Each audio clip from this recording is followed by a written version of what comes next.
5:44 is your time. November is Adoption Awareness Month, and here at KVUE, we talk a lot about children who are currently in foster care. But what about the teens who age out of care without getting adopted?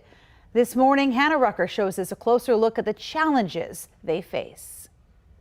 When Alexandria Woods was born, known as Rhea, she was 1 pound and 10 ounces.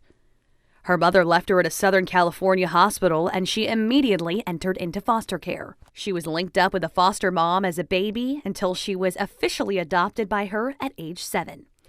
At age 13, she moved with her foster mom from California to Texas. Then, at age 14, she found herself back in foster care. So I think it was more hard because I was away from everything I knew, and then around people I don't know, and it was just hard for me to just be able to understand like why this was happening to me, and like I felt back then like what I did so wrong to deserve to be just isolated from, I guess, life. Life itself.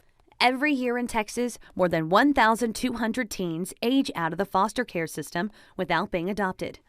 Looking back now, Rhea says she was unsure about what the future would hold. Definitely use your resources. That was something that I did not do and didn't care about. I just assumed that I was going to have my own place to stay and everything was good. And then once I got out into the real world, I didn't know what rent was. I didn't know how to cook. Erin Argue works at the nonprofit Partnerships for Children and says sometimes the odds can feel against you when aging out of the system. Youth who don't have those traditional supports and don't always have access to the same educational opportunities, and there are a lot of educational disparities that exist. They don't have the financial resources to live independently. They end up in these situations where they're literally just trying to survive, and their survival skills don't always include things that are considered legal or above the books, Upon aging out, Rhea was able to get linked up with a mentor. Her mentor still checks in on her regularly all these years later. Foster youth are just without that parental connection, all those dinner table conversations that you and I had growing up, where you talk about, what your future is going to look like, what going to college is going to look like, how to use a credit card or build your credit.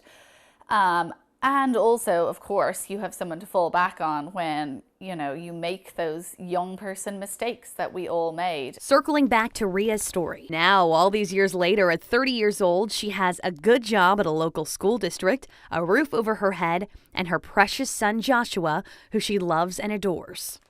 Me being with him and showing him that I came from this, and, it's just me and him, and I just think that it just brings me happiness to know that he's mine. In Austin, Hannah Rucker, KVUE News.